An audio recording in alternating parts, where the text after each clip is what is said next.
I have a few vinyl 45s as well. This one was something I could manage to afford because it only had the 1, 2, 3, 4 tracks on it, as you can see. Carol, I'm King Bee, Walking the Dog and Can I Get a Witness. It's an import and it was made in France. I've checked that out since I made the first review.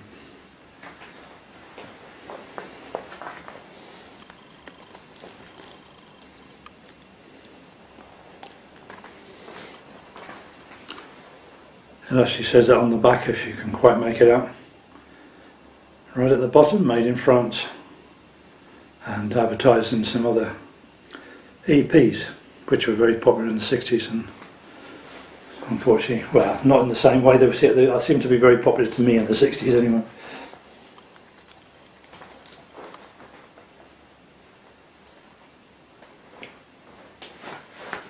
Then my probable favourite Stones song, definitely the best blues song, Little Red Rooster, which actually, as I said before, the guitars almost speak the words, very interpreting or interpretive of the words is the guitar playing. You may be able to see it. I bought that on the in December 1964, all in the original sleeves. And for the record was the 45th 45 I'd purchased.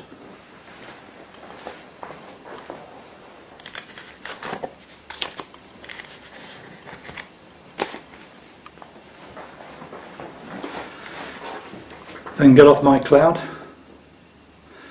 purchased from memory in Doncaster near the old football ground from a small independent store. Can't remember this about all my singles that I bought, but that one always sticks in my mind for whatever reason. I can't really think why, but it did.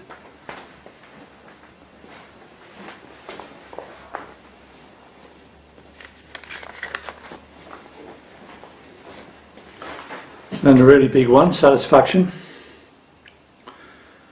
really broke and was major all around the world, in America particularly. The B-side of that one.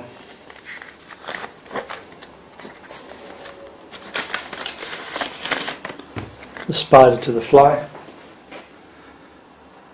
Tracks we used to play in the Railway Tavern in Chelmsford, which was near the college, between the college and the railway station. The railway station viaduct used to run past the college, and crowds of us often went up there and played tunes on the jukebox and sang along to them, and that was one of the many.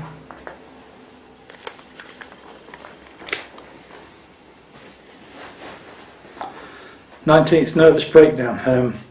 It's funny how different songs mean different things, in as much as whether you really liked them, whether you thought they were okay.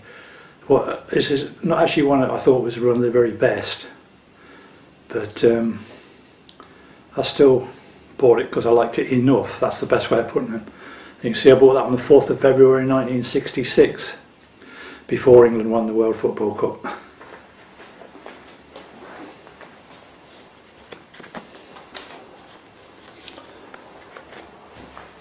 And the B-side on that one is the As Tears Go By, which Marianne Faithfull had a hit with. I think she got to about number 5 in the UK with that one.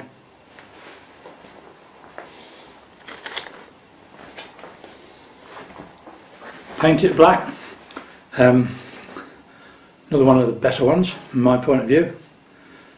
My memories of it was Clacton-on-Sea in the east coast of England, Suffolk. Spending a day there hanging out in Clacton, and this and Wild Thing by the Trogs being the background music from the fun fairs for most of the day.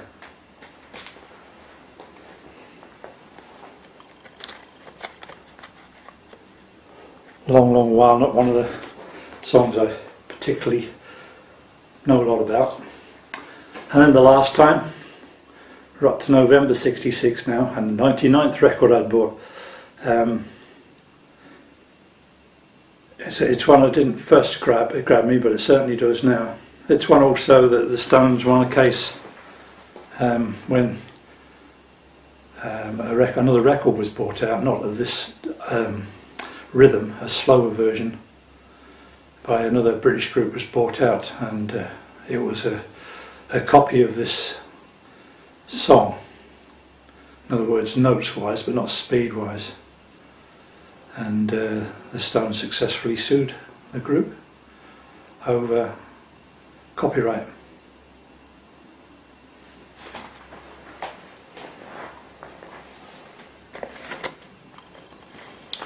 And Play With Fire, the B-side.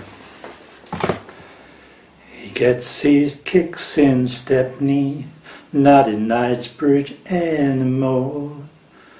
So don't play with me, 'cause you're playing with fire. Back to the Railway Tavern in Chelmsford.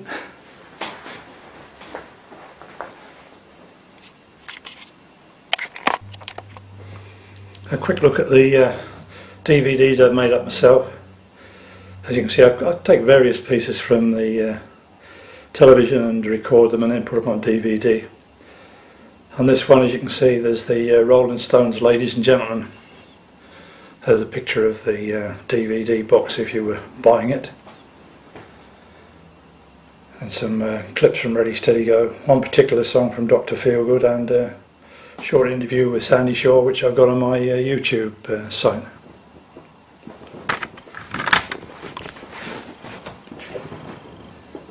Various things from television on 2010, and featuring the Rolling Stones biography, the Who biography, All Right Now by Free, Brandon Flowers from The Killers, the tracks from Flamingo that he played live, Ray Davies and Jools Holland being interviewed, and Sheryl Crow. But obviously I'm showing you this because there's a Rolling Stones biography on here.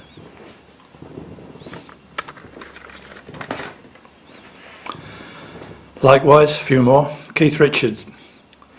Andrew Marr interviewed him. Very good interview, that one. Also the single DVDs of Start Me Up and Rain Fall Down from one of the later albums, or more recent albums. And then the Keith Richards interview on The Culture Show.